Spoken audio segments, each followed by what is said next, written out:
If you're wondering about the best things to see and do on the North Shore of Vancouver, you've come to the right place.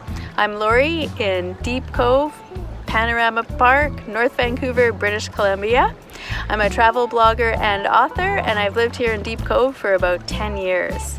I'm always discovering new things to see and do in Deep Cove, and right now I'm on my husband's Zodiac. He's piloting, and we're just taking a little cruise around the inlet of Deep Cove. Deep Cove is a small neighborhood with an even smaller village on Gallant Street. It was a traditional fishing and clamming village back in the day, and now it's only us locals in the winter and early spring. Summer and fall, it's open season, and we have tons of tourists, which I love because when I walk around in the summer and fall, I hear languages and people from all sorts of different cultures all over the world, and it's amazing.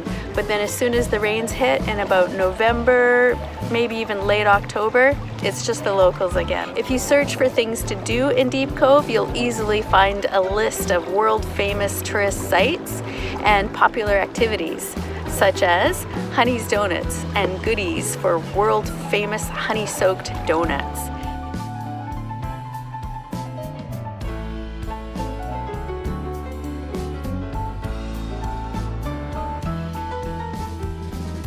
Deep Cove Kayak Center for kayaking and stand-up paddleboarding.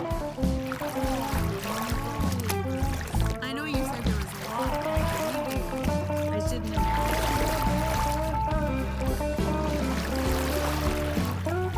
The grassy parks and picnic areas of Panorama Park just behind us for summer concerts, picnics, and year-round barbecues.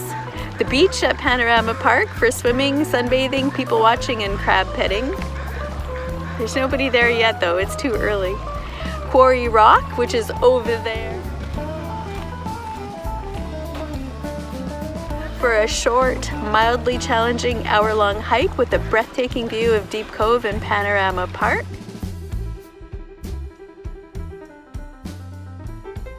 Although it's actually could be majorly challenging depending on your fitness level. And Wickenden Park, which is my favorite place as a Deep Cove local.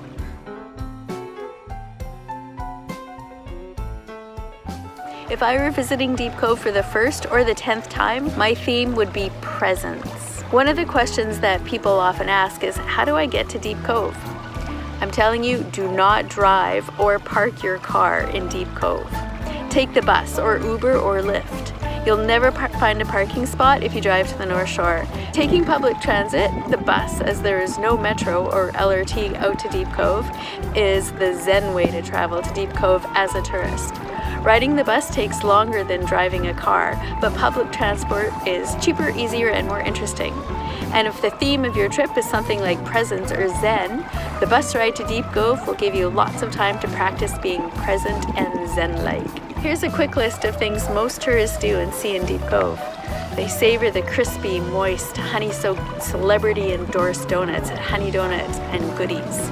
They rent kayaks and surf skis and SUPs, which are stand-up paddleboards, at Deep Cove Kayak. They have a picnic or a barbecue in various places at Panorama Park. They swim, they sunbathe, they find crabs and people watch at the beach at Panorama Park. They hike Quarry Rock for a heart-stopping view of Deep Cove and Panorama Park. There are a few boutiques and small food joints on Gallant Street, which is the main street in Deep Cove. There's also a small art gallery, museum, and theater.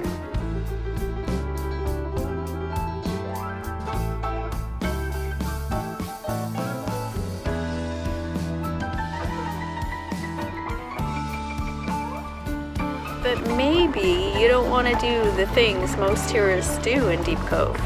Maybe you want to go hang out in the forest with me and the critters. Are there really owls, bears, cougars, and deer in the Deep Cove forests? Yep. The owls in Wickenden Park are loud and plentiful, but often hard to spot.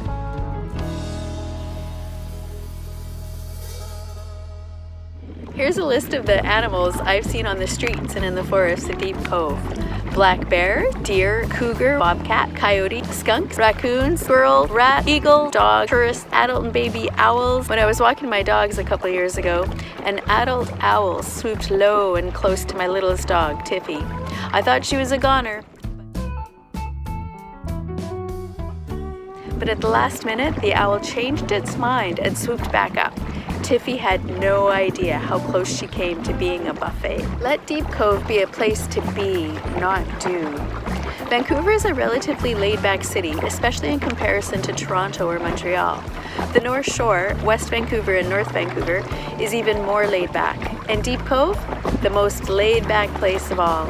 If you visit the surrounding islands, such as Bowen Island and Salt Spring, you'll gear down even further. Same with Squamish and Whistler. If you visit Deep Cove, leave your list of tourist things to do and see at home. Let Vancouver be your busy shopping, dining, sightseeing, culture exploring, tourist taking time. If you come to Deep Cove, bring your travel journal. Sit on a log in the forest. Listen to the owls and other birds. Watch the slugs and beetles. Feel the green moss. It's soft and surprisingly dry. Take a deep breath. Maybe a squirrel or deer will come and visit you. If you come to Deep Cove, maybe you'll see me wandering along. I'm often wearing a ball cap with funky clothes.